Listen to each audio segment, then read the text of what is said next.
Imagine walking into your city square and seeing hundreds of people dancing non-stop.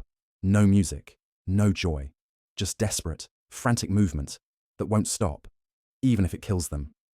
This isn't fiction. It's the true story of the dancing plague of 1518, one of history's most bizarre and unexplained events. It began in July 1518 in Strasbourg, part of the Holy Roman Empire. A woman named Frau Trophea walked into the street and began dancing. There was no festival, no celebration, but she couldn't stop. Hours turned into days. Within a week, dozens had joined her. Within a month, hundreds of people were dancing uncontrollably. This was not joyful dancing. Witnesses said their faces showed pain, exhaustion, even terror. Some begged for help. Others collapsed from sheer fatigue. Chroniclers reported that people died from strokes, heart attacks, and exhaustion, their bodies refusing to stop until it was too late. The city's leaders were baffled.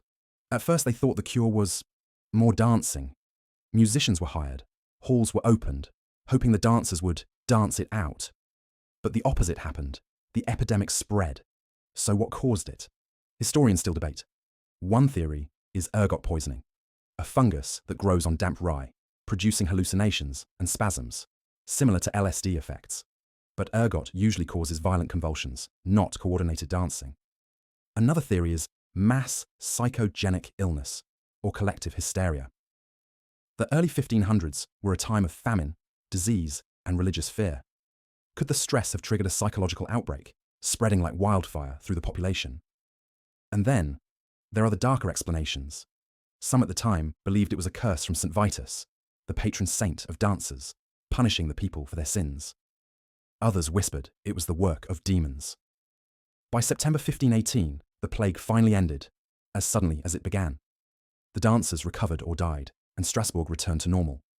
But the event left behind confusion and fear that lasted for centuries.